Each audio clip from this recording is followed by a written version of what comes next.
Hey everyone, Mimir here. This is a continuation of a previous topic. If you haven't watched any parts before this, go check them out. And as always, thanks for listening. I mean, it goes even deeper than that. Speaking of it, this is something that I wanted to mention earlier. I love how like some of the fans when they start talking about it, or like some of the lore when it starts getting into it, talks about the effects of the previous avatars, and it's like the four past avatars before Aang all had like varying levels of influence on the world. I think there's some a little bit further back, but it's like the four just before.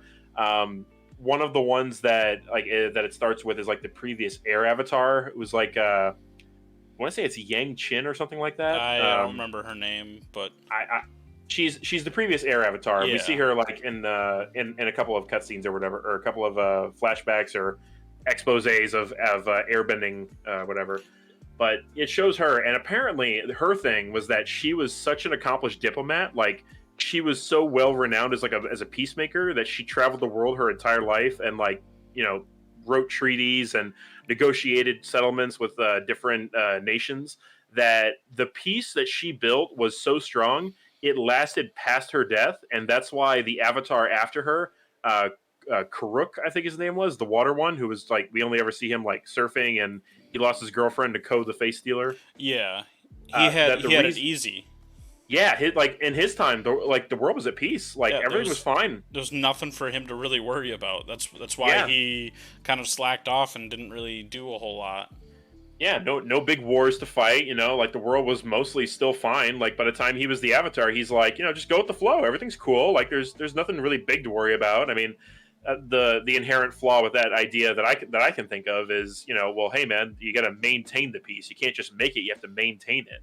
Yeah. Like But there's a he probably didn't, realize that or think about that. But that's oh, of course not. That's why Kiyoshi afterwards, had Hmm. so many issues to deal with because things started kind of building and bubbling from the piece that was like starting to kind of wither towards the end Yep. of the water guys. Yep, warlords raging across the Earth Kingdom. A warlord was able to rise up and march an army on her peninsula, and like that's not very peaceful. And she even says herself, I think, in one of the early flashbacks, like I grew up in a time of war. Like it was a life was cheap. It was a pretty callous time, and it was hard for me. I had to do a lot of fighting.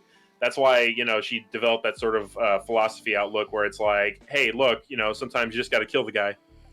Yeah. Which that's a big that's a meme I'm sure you've heard of before also, where it's like Aang asks for help from his past he summons the ancestors and asks for their wisdom, and every one of them is like, kill that motherfucker.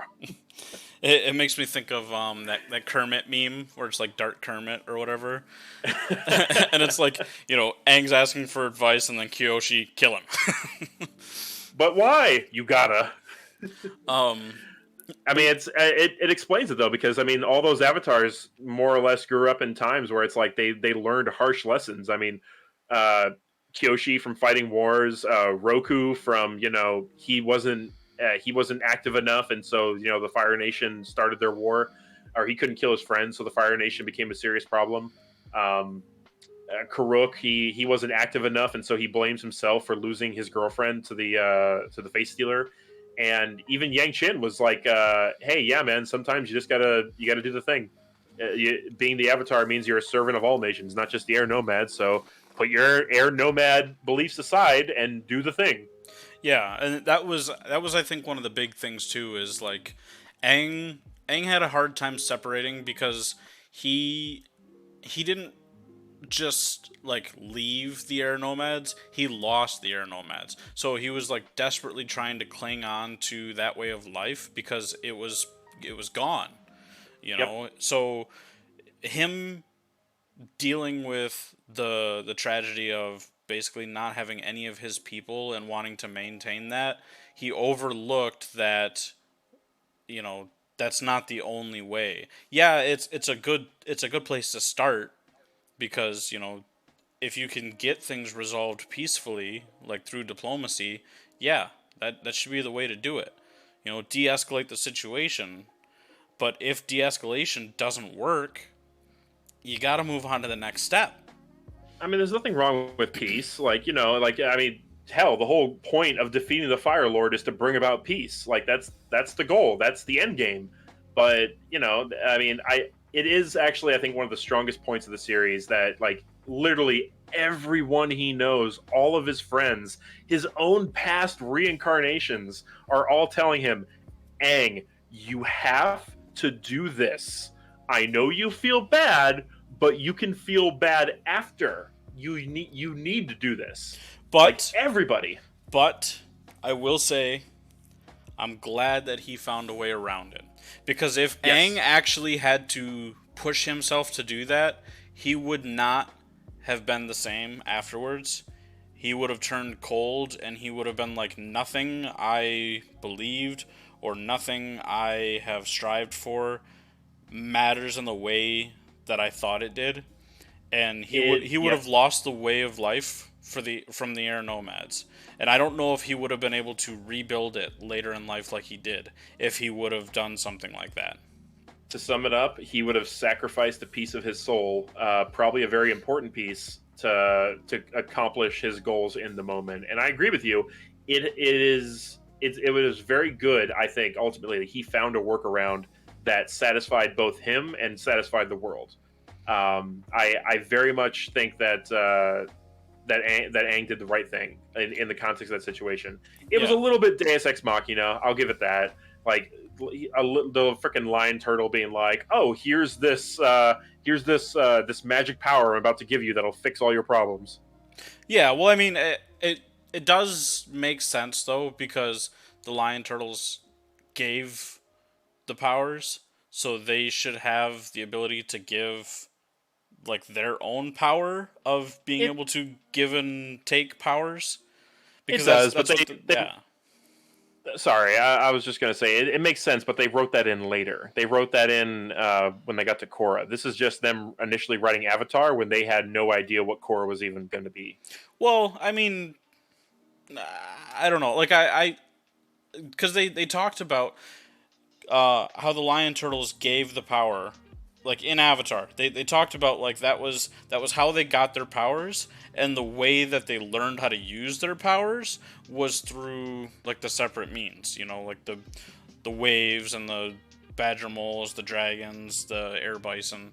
Like that's how they learned to use their power. But it has always been stated that like their powers were granted, their abilities were granted by the lion turtles.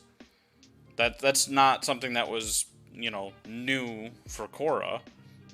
That was an Avatar thing, like Last Airbender thing. Um, Okay. Maybe so I remember that wrong. so or that's as far as I remember, because I always remembered that it was they talked about how it was given because he went and talked to um the lion turtle and got the ability. But before all that, when they were explaining how each nation learned to use their powers, it did say that it came from like the dragon turtles, as far as I remember anyway. The Dragon Turtles or the Lion Turtles? Or lion turtles. That's what I meant. Okay. Okay, D&D on my like in my head. Whenever I think of giant big turtles, it's usually a dragon turtle. It's not a Okay. lion turtle, but you know what I mean. You're good. So You're good. I get you. so yeah, they did kind of discuss that and show that before, and then so it does make sense for them to say, okay, well, the lion turtles have the ability to grant and take away power, so it would make sense that they would be able to bestow that. Especially, I mean, who knows? Maybe the Avatar already had that ability and they kind of like unlocked that ability for him. Sure It's enough. like because the Avatar can pretty much do anything. They just don't know how to do everything. They're an embodiment Yeah. of like the spirit world and like all of the elements and the people. Like that's kind of their whole shtick. Right, like So that makes sense too, especially because like as we learn, it's like we keep going to Korra. I noticed, but in Korra we see that like Rava, the light spirit, is basically this massive oversoul, like the incarnation of the forces of good, and possessing like that's what the avatar is, the avatar of Rava. Like the spirit lives within Yeah. the avatar and goes from one soul to, or goes from one body to the next.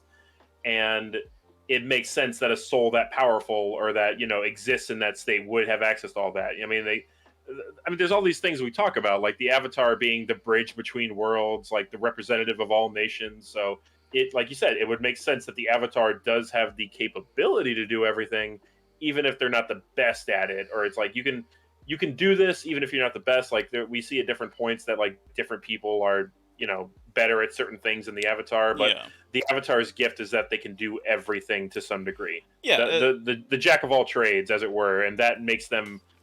That's what makes them powerful because especially when it comes to bending, where it's like you can do all the bending. That's what makes you powerful. Like even if you're the best firebender in the world, could you take on an airbender, firebender, earthbender, waterbender all at once? Yeah, and I mean that's what I'm kind of getting at is like they can they can pretty much do everything, but that doesn't mean that they know how to do everything. Like I said before, like they still have to learn. That's why like Yeah. when that knowledge is pretty much lost and they have to basically restart their training every single time, like except for they know a little bit more about the training that they're raised in, but that's only because that they start there, you know. Oh yeah, and So I'm backing you up here. I know what you mean, and I agree 100% that that is part of what makes the Avatar so powerful. yeah, Another thing also that I thought too, like from like you said, the Avatar has to like start from scratch every time too, which is kind of to some benefit because each Avatar should sort of be a representation of the times they grow up in. I mean, they talk about how like Korra grew up in a different time than Aang did, and so her outlook was generally just much different. I mean, we just finished talking about the past avatars and how the previous avatar shaped the world that that next avatar grew up in, which is true for Korra too. Um, you reach a point where it's like, okay, every avatar should be an incarnation of their own, but it's also like, wouldn't it be useful if they could, draw upon like that past experience? yeah. That's what made that one part of Korra where she's dreaming about the first avatar and she's seeing him doing like all that stuff too. It's like, wow, wouldn't that be super powerful if she could dream up past avatars at like and their life stories over like like spend a weekend dreaming about the life story of Avatar Kyoshi. You walk out of it and you're like, hey, Kyoshi had this killer ass move I saw her do once. Let me practice it. Well, I mean, they do kind of show a little bit of something like that in the Last Airbender, where he he gets the vision from Kyoshi.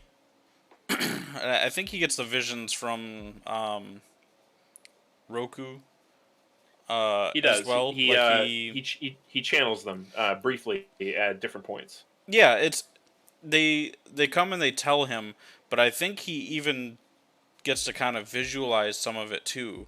So it's he gets that little bit of like insight from them, and then when like the connection is lost, that was terrible. That was scary Oh man, for Korra. that was harsh. One thing which I think that they might have retconned some of this, but I'm gonna not get ahead of myself.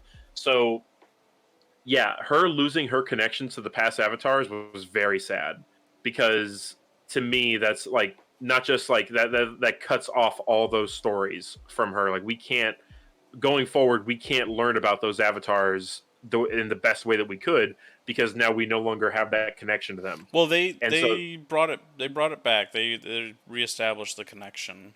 well, that's the thing too. It's like that connection was gone. According to the lore that they wrote, I mean, again, some of this was retcon, so they're not sure if they're keeping some of this, but they talked about how she's lost her connection to all the past avatars, and so she's no longer the last of the avatars. She's the first of the new cycle of avatars, starting with like the 10,000 year cycle of the link between worlds, or what is it? The whatever that thing is called, the planets aligned, or whatever the hell it was.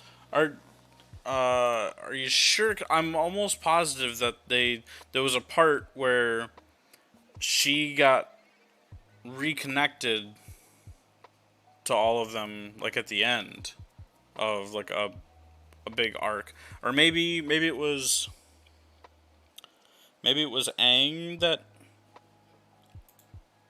I can't remember. I almost feel like I remember seeing though there was like all the avatars were blinking out in a row, kind of like Yeah, along she the was. spiral or whatever, and then Yeah, it she was got to getting hit. her. Yeah, it got to her, and it was like done, and then I remember something later on where they all started like coming back. Like it went back to that, like, the bluish white vision and everything, where you see like down the line there's all the avatars standing side by side, and then they all started popping back up again. I I'm not sure if you're remembering that correctly, and I mm, just double checked it on my on my sources over here, and it says that her connection has been lost, but it doesn't mean that the connection to those spirits are permanently lost. Like she could theoretically she could venture into the spirit world and reconnect with those spirits, but like her easy access shit through the avatar state is apparently gone. Actually, that mm, brings up the question: if she can access the avatar state, like, what is that? Just the merging with? You know what? Never mind. I'm delving too deep into it. Uh, but yeah, no, that's just her linking with Rava. That's not all the other avatars being brought up. Um, yeah. So thinking about it, like, anyway, what I was going to get at initially, I'm getting sidetracked here. What I was going to get at initially was that so that connection was severed, and how the links going forward were forward. Like she's the first of a new series of avatars, and that the next avatar will be able to call on only Korra to be able to talk to her. But then someone wrote something that I found very disheartening, which was that Korra wrote down a series of journals about like her life and her adventures to give to the next avatar, because she wasn't sure whether or not the connection thing was permanently broken for every avatar. And I would be very upset if that was the case, because I defend Korra a lot, but it's like that's a huge loss for the avatar, for every avatar going forward, and also for the shows going forward, if the future avatars can't call upon their past incarnations for experience and advice. just I'm reading some of this here to see. Well, I can while you're finishing reading, I can go ahead and I can also bring up. I do think that like people give Korra a rough time sometimes, because people are like, oh, she's the worst Avatar, yada yada. Like, I mean, to be frank, I think that the whole conversation of who's the worst Avatar is kind of, it's superficial. Like, I mean, was the show quite as good as the Last Airbender? Maybe not, but Korra was still pretty good, I think, overall. It also had some serious production issues where, while The Last Airbender was constantly being threatened with cancellation, Korra was always the show where it was like, okay, they gave them one season, and then they would do that season, but they would have to write the season as its own single season, just that episode. And then at the end of it, they'd say, hey, you did a good job with that season. We're going to give you one more. And then they would write another season. And then it's like, okay, you did a good job with that season. You get one more, but that's it. We mean it this time. And then yada yada until, I think with the fourth season also, they had an issue where it was like, hey, I know you wanted to do like a full season, but we're going to cut down your episode list. Excuse me.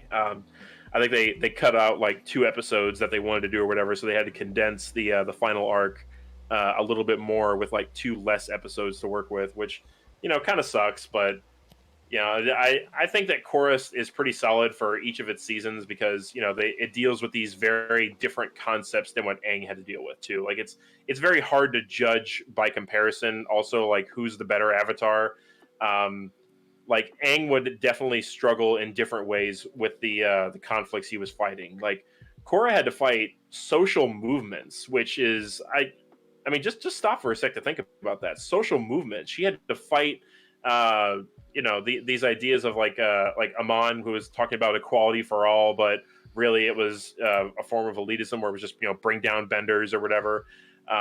Then he had to deal with, I think it was like the first one was like socialism, or it's meant to be a stand for socialism. Season 2 was a stand in for theocracy. third season anarchy, and fourth season was fascism, which is it's just incredible to think about that this one character is supposed to fight all this, and it didn't help that because of the rush story production, they also had to condense down certain things. So Korra, like once per season, had to get her ass whooped in order to demonstrate that she's up against someone serious. So someone would have to kick Korra's ass, and the audience gets to be like, "Oh no, Korra's hurt," or "Korra's outmatched. She can't beat this guy." And then she'd go through her power up, or she'd learn more, or she'd get better somehow, and obviously she'd win at the end. But it just got me thinking about how it's like it's a real shame that they couldn't encapsulate more, like they couldn't carry on stuff from the seasons to the next season. Like I mean, we kind of see that also how like Korra's character sometimes backslides a little bit because again the production hurts the show. um Korra, for example, her character and maturity level backslide a little bit from season 1 to season 2, where honestly I talked about it earlier, but yeah, Korra was a little bit of a bitch. Like she like no, actually I was thinking about Katara in that case, but this time it's Korra. Korra was a little bit of a bitch. She was a little unhinged in season 2, which I attribute to the poor writing.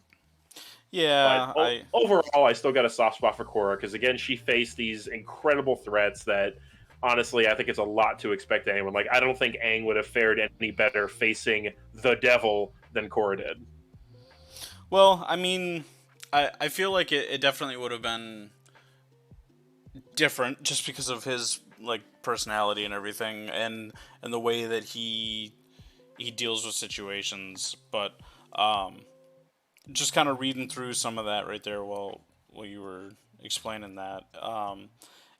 From my understanding, it seems like it might not be connected the same way.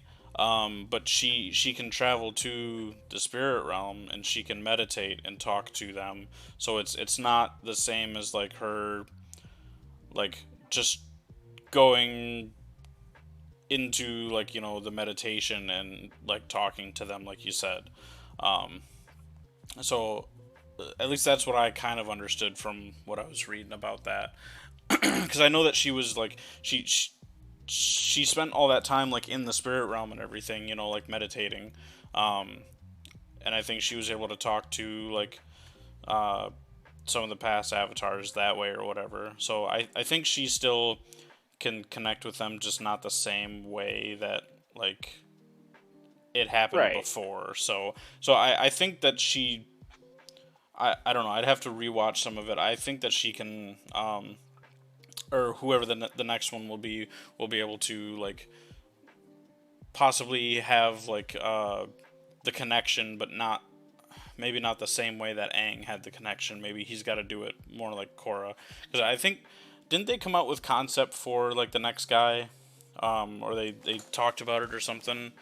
There's They did. They talked about it and they had a couple different ideas floating around. There was this comic that was floating about for a little bit about that. It was fan based, but it was very good production about the earthbending avatar, and it had a very interesting idea in it about how everyone thought that like the last avatar was Korra, and that when she died, that was just it. Like they weren't like based on past events. They're like, yeah, we don't know if like the cycle of reincarnation is going to keep going. So basically, the world governments are all like lying, being like, oh yeah, the Avatar is alive. Here, we got the Avatar right here, and it's just some Earthbender that they're propping up as the Avatar, who's not actually the Avatar, just to keep stability going in the world or just to lie to people. And meanwhile, the actual Avatar is this poor kid from a town to the desert, and he just by accident discovers that he's the Avatar one day. And it was very interesting in like in its approach, and just this sort of like this more angry or aggressive Avatar who like comes from the lower walks of life, and you know trying to climb the social ladder, and trying to so figure out his place in this world. where'd you get all that from? I got that actually from it. Well, initially I got that from a YouTube video that directed me towards it. Apparently, the actual work was asked to be taken down though, and people were initially upset by that. And then they found out that that the reason they probably asked for that to be taken down was that Avatar was sort of kicking off again. Like they're working on more Avatar Oh, projects, and I guess they didn't want that to seemed like they were cribbing ideas or they were taking stuff or whatever. Like the actual details of it, as far as I'm aware, are pretty hush hush. But I Well, do. Sorry, go ahead. because what I've been seeing so far is it looks like the new series or whatever is projected for 2025. Yep, Um, that goes with what I show too. yeah, and I guess like a Zuko movie. It looks like Yeah, I think they're the supposed to do like a how he found his mom thing, but I'm not sure if that's going to be comic accurate or not. Which I kind of hope it isn't because the comic was eh. I don't know. I didn't see that, but then it looks like there's the like adult gang movie, and then like 2027, like a Earth animated, or I'm sorry, like the new Earth Avatar like movie. Um, Yep. They were yeah, they were talking about it how there's going to be like a stream of Avatar content being loosely released over the next few years. It's um, Netflix, I think, is behind it, and they're the ones sponsoring the live action adaptation, which looks okay so far, just from promotional work. I mean, it'll be hard for them to be worse than the M Night Shyamalan film, but we'll see. Um, yeah, I guess we'll have to wait and see. It's all still very in the air, and to be honest, I'm not the biggest fan of following the rumor mill at this stage of it, just because it's like, yeah, but it's like we know so little that so much of it is just speculation, and I mean, all we really know is that it's going to be an earthbending guy. That's all we really know for sure. Like there's no way to even be 100% that it'll be a guy. Like we'll see it when we see it. well, I mean some of the artwork and stuff I've uh, seen. Yeah, he looks like what the fuck's his name? One of the guys in Korra. Um, Or like Bolin, you mean? yeah, he looks a little bit like him in this picture here. And there's this picture I'm seeing where he does kind of match that like description of um like a younger poor guy or whatever. This one looks like it's called like the Legend of Genji. Okay, yeah, I think that might be the one I saw or hints of. I'm not sure if that's the one from the comic, but the Avatar, like the actual show, or like Korra ended so long ago that people have been waiting for a new show for like so long at this point that they've done a lot of speculating about what the about like what the new one is supposed to be. I think like one of the ones, yeah, this one here says like era of Kaichi or something like that. But I don't know. I mean, at this point, like I said, we'll see. It's all speculation until we'll see it when we see it. Yeah, I We're just know. we're just making shit up at this point. I am excited for like the like adult gang. Like Yes. I want to see more of that stuff because I believe they were supposed to make like a fourth book and everything show, like a the next chapter or whatever for the last Airbender, but then didn't. And then they came out with Korra, and then had all of like Korra's storyline and everything, but I want to see more of like the in between. Yeah, I'd also like to see more of it too. Like they could. I mean, there's that one really old piece of promotional art where it showed like the whole gang and everyone in like their mid 20s. It looks like, and Zuko's got his swords and he's got on like a cool set of like adventuring gear. They all look like a D&D party, to be honest. Like they all look rad as hell. Like I love the aesthetic where it's like they're all these grown adults and they look super capable, and just there's the implication where it's like, kid, you were like 13 years old when you took down the Fire Lord under the Sozin's Comet or whatever. How strong are you going to be when you're like 10 years older? Yeah, um, and like I said, I'm gonna have to read the books because there's some other stuff that happens that isn't in the show, and I'd like to get more story, especially like if it's gonna be a few years before that comes out or anything. Like I might as well read it now. Yeah. Okay, yeah, I think, and I'm looking out at my notes also. I think it says Legend of Genji was the one where he was like the poor kid or whatever, and the one I just described, and they asked to cancel it. I guess because maybe part of it was running too close, so they didn't want people to dilute the IP or whatever. Because they're like, hey, we're actually working on that right now, and we'd appreciate it if people didn't put something out that's maybe shockingly close to what we were already thinking of doing. Yeah, I mean, it's either that or like I don't know. Maybe maybe it's not going to be that at all, and they just didn't want people doing anything with it. I know Nickelodeon itself has had like some issues, and I think there was some type of like disputes or whatever, and like issues going on within um, the last Airbender stuff. So I Doesn't surprise me. Nickelodeon has kind of been on a decline with a lot of their stuff too. I mean, like this is also part of like a much larger discussion, but like there's been a general like decline of entertainment quality, and like again, like I said it earlier, a lot of studios don't seem to realize what they have or what makes well it good. They just I all they know is to make the thing. I gotta interrupt a little bit. I don't think it had to do with quality of show. I think it was background stuff. I Like think it was studio politics. that and legal stuff. Okay. As far as I remember, like there was Nickelodeon hasn't been the best with, especially child actors, and like Nope. treating them very poorly, and Yep. some pretty creepy stuff happening too. So I think that there were some. I don't know for sure. This is just some rumors that I've heard before, and like I said, I haven't looked up any of that stuff, but I think I think there was some stuff about something going on with uh, like the creators butting heads and hating each other or something like that. I And think one of them left the project. Like there were three of them initially, I think, and I think one of them left at the start of Korra, which contributed. yeah, I think one of them left and then went and made Korra, and then there were some other issues that happened because of that or something. I don't fully remember.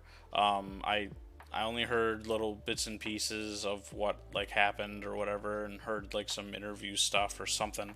But it was a long time ago that I looked that stuff up. So, um, but I didn't look up like deep into it. I just kind of like seen some things, read a few small articles, and I was like, okay, well, whatever happened happened. I guess like we have the Right. shows, so We're pretty removed from it, and you only hear about this stuff peripherally, and based on how interested you are, you're not going to really pay too much attention to it. That's completely understandable. I mean, the most I heard about it was at some point the studio was bought out. I'm not sure whether or not it was like the studio was shifted into another subsidiary of Nickelodeon's, or whether or not it was bought out by another studio, or they went independent. But I heard that Avatar was basically being traded around, and because it wasn't it was an existing property, but it wasn't a property that was doing anything. Like there weren't any ongoing projects, and so it's like it's easier to trade around a studio that's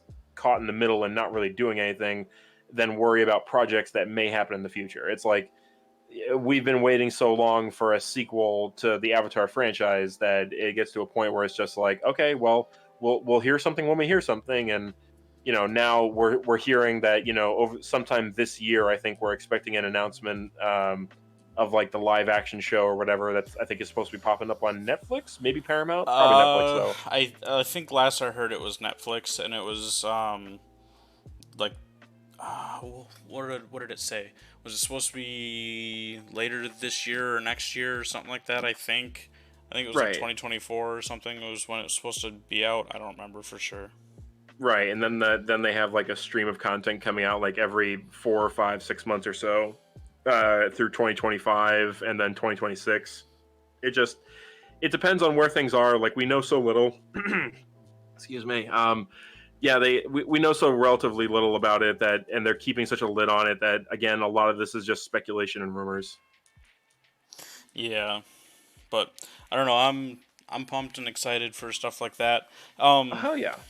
It'd be even cooler if I don't know if this is out there or if anybody's working on it, but like a VR video game for like the Last Airbender or like Avatar in general or whatever. Like I think that would be great. Like how cool would it be for you to like stomp around your living room like acting like you're actually, doing the motions and everything. Like if you had to study and learn like how to do these moves, like how badass would that be?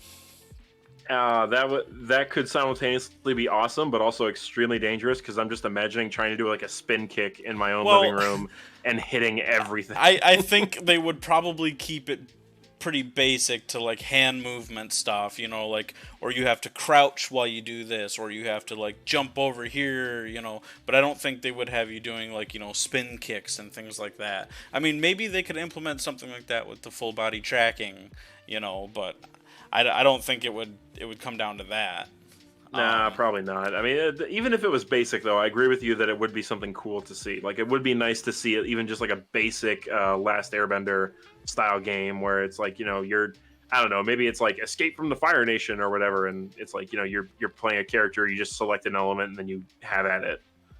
I don't know, just like something like that. Like a basic game would be good to at least, test the waters.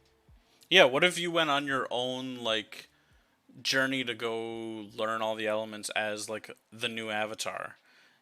What if they start you out with you pick your favorite element, okay, and then they throw you in Mm-hmm. like this story that's not connected directly to any of these other stories, so they can't be like, oh, this happened right after Korra, so you have to be an earthbender.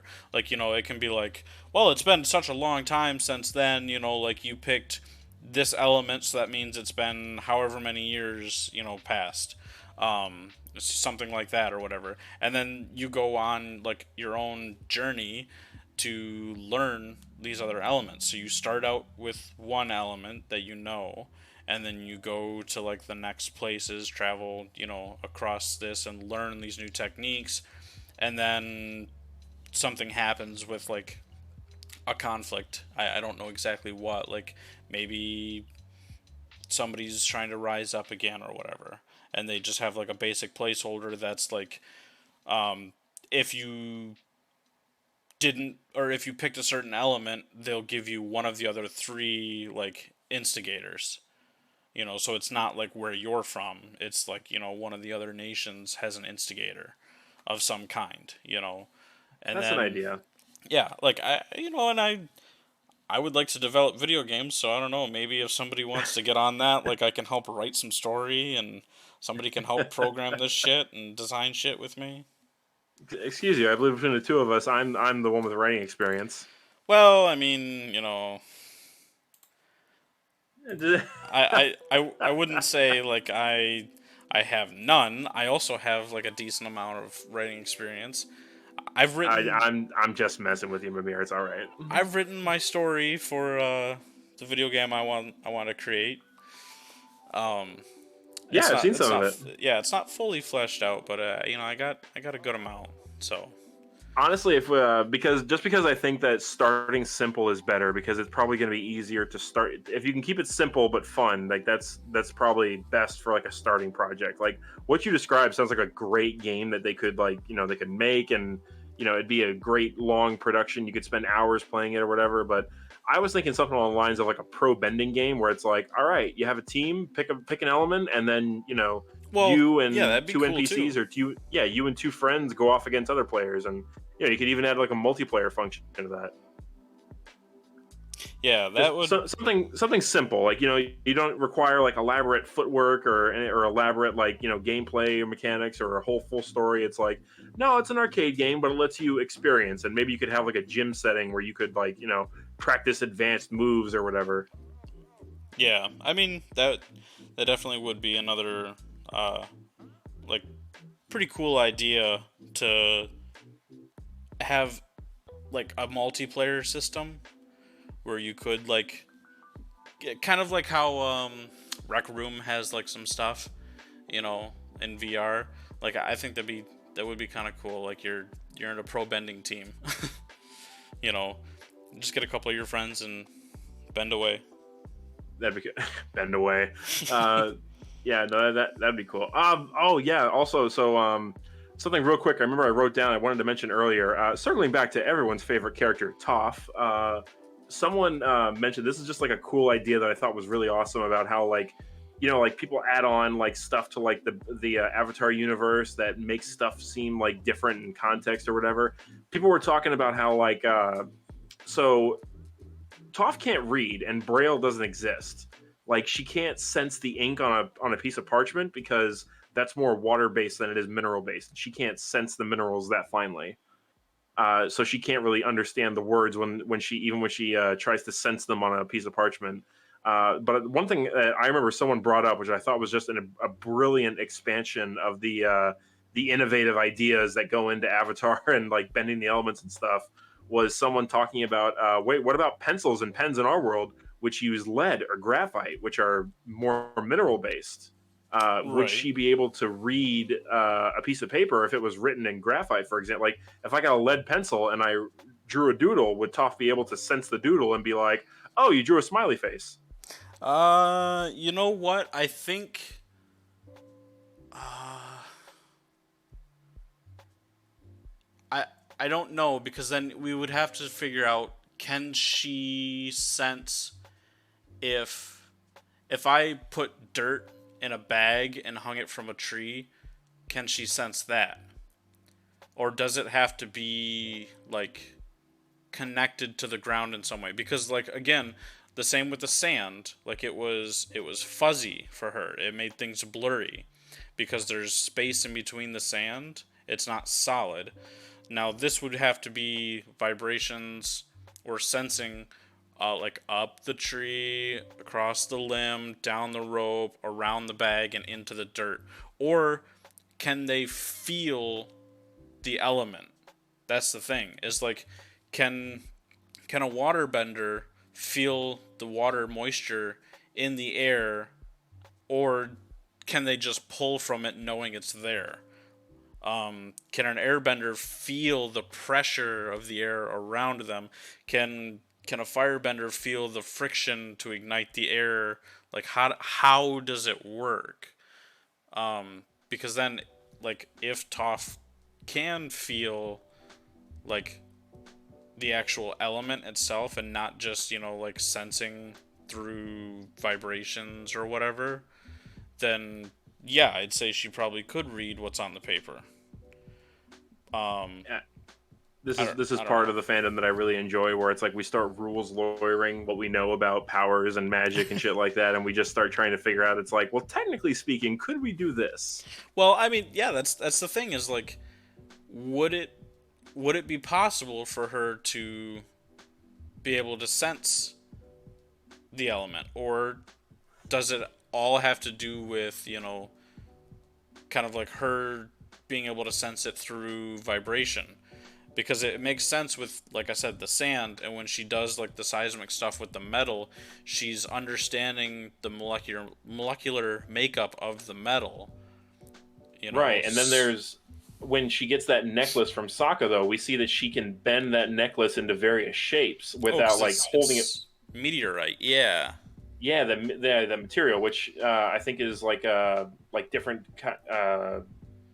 Yeah, I'm trying to think about what if they ever talked about what exactly that would have been made out of, but like what like the common material from like a meteorite or whatever. So it's like, okay, so it is somewhat scientific, at least. Like it's not strictly based on like like the earth like beneath your feet or whatever, because we see her bending it. She's free floating it between her hands at one point and bending it into shapes, and it's like, oh, is that like magnetism? Is she somehow like suspending that material between her two hands? Well, I mean, Like, you think about it too, because they're like, when an earthbender like stops the stone and it flies into the air and then hovers there for a second before they like turn and kick it or whatever, they're it's not like they're just protruding it from the ground. It's like there, it's lifting from the ground and separating, and they have control over it. So they can manipulate earth like up into the air, so they got to be able to sense the actual element itself. So I think she would be able to read the paper as long as it was a mineral. that's what I was so that's what I was thinking too. It's kind of like the way I was leaning into on it, where again though it's rules lawyering. It's like you got to think. It's like, does this count? Is it enough? Like we see that like ink itself doesn't have really any water in it, but then we see Katara like flick her hands and spills an ink pot at one point, and it's just like, wait, that was in a liquid state, but it wasn't really water. So you bend liquids like it doesn't have to be have like significant water content like Well, what else could you bend? hold on, because we don't know the actual makeup of inks, because they have very specific inks in, I think, Japan, that are like super expensive inks that are like very particularly made, and I think they use water in the process to make it, and then they like dry it out or something, and then I don't know if they use like some type of water or like an oil or whatever to like bring it back to the like uh somewhat liquid state that they can use to like uh I guess write with. I was gonna say paint with, but it's not paint. Um, but hold on, what about chalk? That's Could another question too. Like could chalk you write on is a blackboard or a piece of slate or something, and then have Toph be able to read that? could Toph just be a huge pain in the ass and just like walk into a classroom, bang her hand once off a chalkboard, and then just wipe the whole thing clean? You know? Huh. Just Toph being a bitch. It's like, damn it, Toph. I guess it really comes down to what is considered earth and what is considered water. Like, is it? I mean, because there's got to be water in your blood, right? Yeah, well, I mean, humans are mostly made up of water. That's why the bloodbending thing made a lot of sense to me, but was also Right. super creepy to think about. So you can blood bend using the moisture in the blood. By moisture, water. Um, Hmm. but then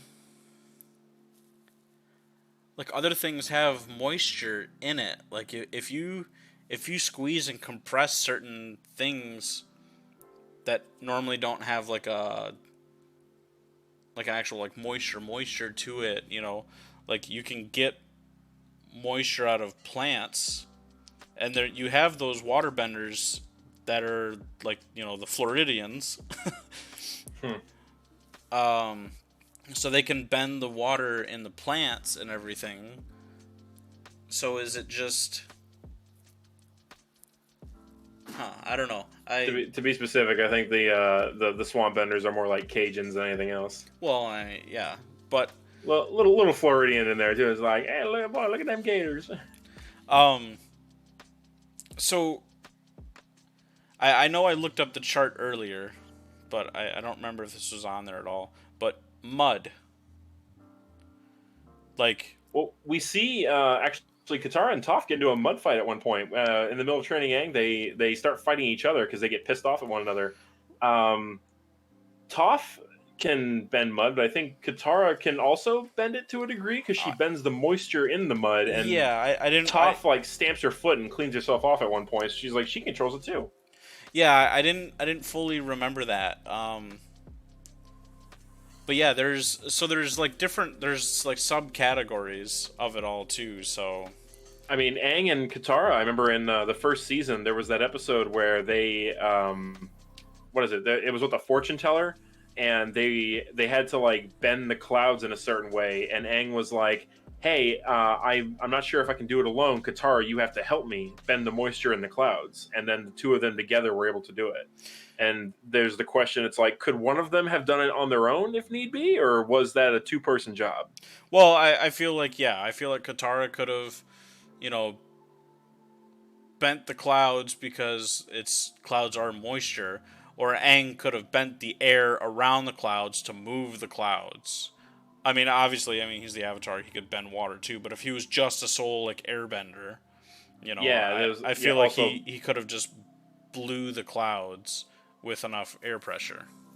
Exactly, but it also comes down to it's like what's easier, bending the moisture in the clouds, or are we bending the air around the moisture that's in the clouds? Like it, and again, yeah, like you said, he's the Avatar. Was he using any air bending, or was that strictly water bending with him and Katara? It's like it's hard to be 100% sure, but it does make you curious. Again, it's rules lawyering. It's like, well, what exactly is like the limit of this power that we're looking at? Like, how far could it go if need be? Like, honestly, it's a little bit surprising if you delve into it that firebenders are able to generate lightning, because it's like that's a leap and bound above shooting fire from your hands, being able to Yeah, shoot. I mean, technically it is energy expression, but it's also like you are generating phenomenally more energy by lightning bending than you are by fire bending.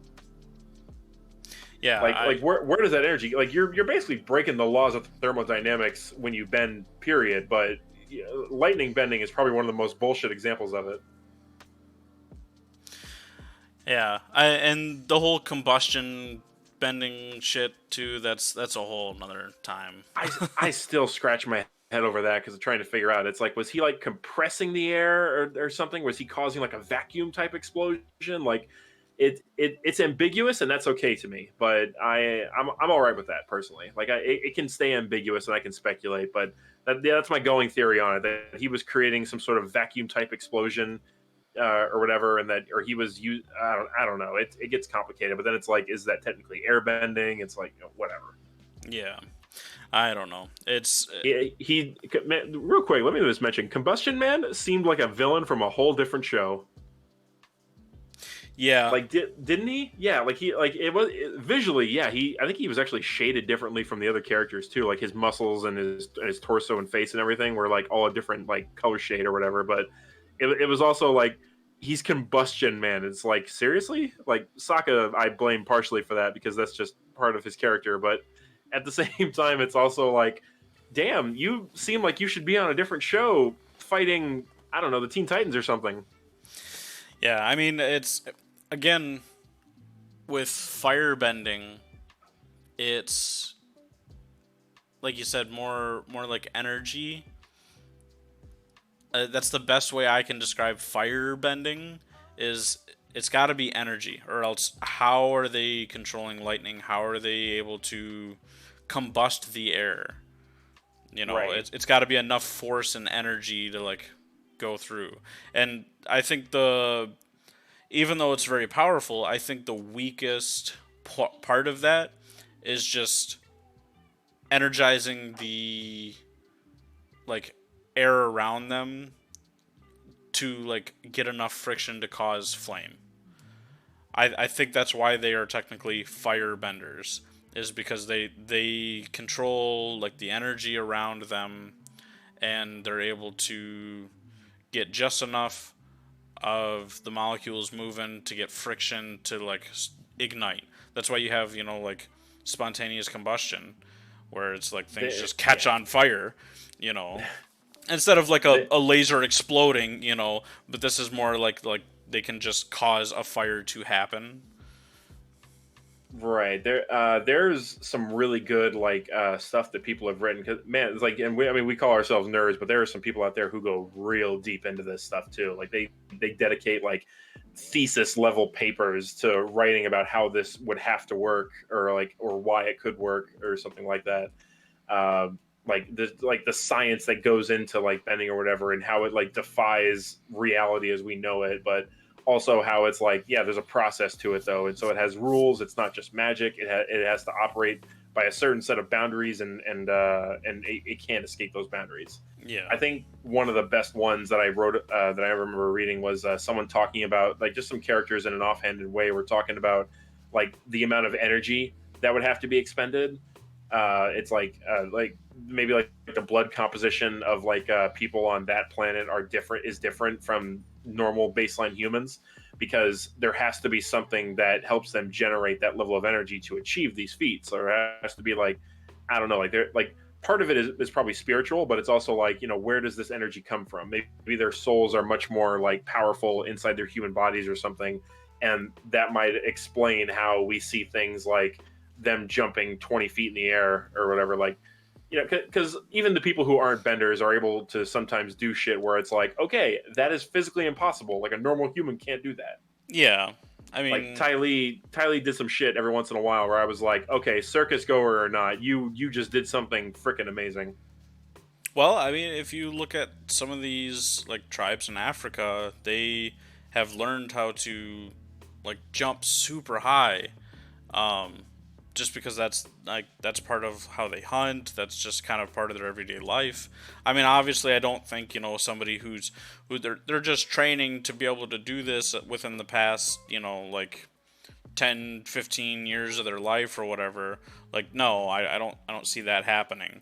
But maybe through like generations, like your bodies start changing and adapting to your environment.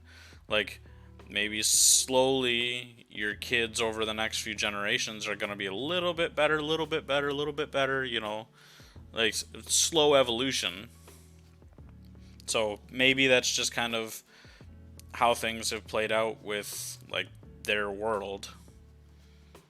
That's true. Yeah. It also it goes into conversations talking about like how would people have evolved on this world, like with the interactions with spirits and stuff like that. Like how would we like how would humans that is like how would humans develop in a world where like all this craziness exists Yeah. and like I mean we even see signs of that too, like Ty Lee's her what is it, like her little pressure point techniques that she uses, Yeah. where she hit or chi blocking techniques is that's what they're called in the show. Like that's a great example where it's like, okay, humans developing a martial art strictly based around fighting people who can do this magic bullshit. Yeah. I mean, What like because that?